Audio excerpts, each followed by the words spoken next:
Hello friends, welcome to my channel. இந்த வீடியோவில் நம்ம கல்யாண வீட்டு ஸ்டைலில் அவியல் ரெசிபி எப்படி செய்யறதுன்னு தான் பார்க்க போகிறோம். வீடியோ ஸ்கிப் பண்ணாமல் ஃபுல்லாக பாருங்கள். மெஷர்மெண்ட் எதையும் மாற்றாமல் சொல்கிற அளவுகளையே செஞ்சு பாருங்கள். டேஸ்ட் வைஸ் ரொம்பவே சூப்பராக இருக்கும். குழந்தைகளுக்கு ரொம்பவே பிடிச்சமான ஒரு ரெசிபி, ரொம்ப ஹெல்தியானதும் கூட. 10 நிமிஷத்துலேயே ரெடி பண்ணிடலாம். டேஸ்ட்டும் ரொம்பவே சூப்பராக இருக்கும். நம்ம எல்லா காய்கறிகளும் சேர்த்து செய்கிறங்கிறங்காட்டி ரொம்ப சத்துள்ள ஒரு ரெசிபியும் கூட. குக்கரில் நம்ம கேரட், பீன்ஸ், முட்டைக்கோஸ், முருங்கைக்காய், அவரைக்காய், சேனக்கிழங்கு, உருளைக்கிழங்கு, கத்திரிக்காய், வாழைக்காய் எல்லாத்தையும் எடுத்துக்கலாம். ஓவராலாக நான் இன்றைக்கி 600 கிராம் அளவுக்கு காய்கறிகள் எல்லாம் எடுத்திருக்கேன். எல்லாத்தையும் கட் பண்ணிவிட்டு வாஷ் பண்ணி எடுத்துக்கோங்க. கத்திரிக்காயும் வாழைக்காயும் ஃபைனலாக சேர்த்துக்கலாம். இது கூடயே இஞ்சி பூண்டு இடிச்சிட்டு சேர்த்துக்கோங்க. ஒரு ஸ்பூன் அளவுக்கு எடுத்திருக்கேன். இடிச்சிட்டு சேர்க்கும் போது இதோட ஃப்ளேவர் ரொம்பவே சூப்பராக இருக்கும்.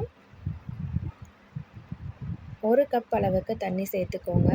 1/4 லிட்டர் அளவுக்கு இருக்கும். இது கூடயே உங்களோட காரத்துக்கு தகுந்தாற் போல் பச்சை மிளகாய் சேர்த்துக்கோங்க. நான் 2 பச்சை மிளகாய் சேர்த்துருக்கேன். கூடயே 2 கொத்து கறிவேப்பிலை சேர்த்துக்கோங்க. 1/4 ஸ்பூன் போல் மஞ்சத்தூள் சேர்த்துக்கோங்க.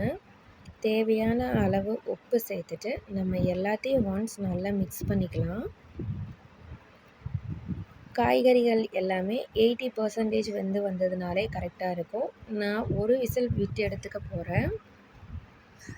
2-3 விசில் விடும்போது காய்கறி எல்லாமே குழஞ்சி வந்துடும். ஸோ ஒரு விசில் விட்டு எடுத்துக்கோங்க. ஒரு மிக்ஸி ஜாரில் 1/4 மூடி அளவுக்கு தேங்காய், 1/4 ஸ்பூன் போல் சீரகம், காரத்தில் ஆல்ரெடி நம்ம காரத்துக்கு பச்சை மிளகாய் சேர்த்துருப்போம். ஸோ ஒரே ஒரு பச்சை மிளகாய் கொரகொரப்பாக அரைச்சி எடுத்துக்கோங்க. ஒரு விசில் விட்டு எடுத்தாச்சு. பாருங்கள், காய்கறி எல்லாமே நல்லா வெந்து வந்திருக்கு. இப்போ நம்ம அரைச்சி வச்சுருக்கிற தேங்காய் பேஸ்ட்டையும் இது கூட சேர்த்துட்டு எல்லாத்தையும் ஒரு 30 செகண்ட் நல்லா மிக்ஸ் பண்ணிக்கோங்க. ஒரு சிலர் இந்த ஸ்டேஜ்லேயே தயிர் சேர்த்துப்பாங்க. நான் வந்து ஃபைனலாக தான் சேர்ப்பேன். சின்னதாக ஒரு தாளிப்பு கொடுத்துக்கலாம். ஒரு கடாயில் 1 டேபிள் ஸ்பூன் அளவுக்கு ஆயில் சேர்த்துக்கோங்க.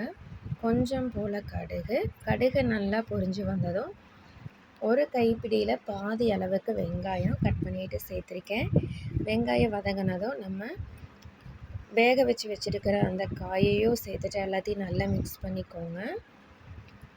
இப்போ நம்ம தேவையான அளவு உப்பு சேர்த்துக்கோங்க. கூட குறைய இருந்ததுன்னா செக் பண்ணிவிட்டு சேர்த்துக்கோங்க. ஃபைனலாக 1/4 கப் அளவுக்கு தயிர் சேர்த்துக்கோங்க. தயிர் சேர்த்துட்டு எல்லாத்தையும் நல்லா மிக்ஸ் பண்ணிக்கோங்க. அவ்வளோதாங்க, நம்மளோட அவியல் வந்து ரெடி ஆயிருச்சு.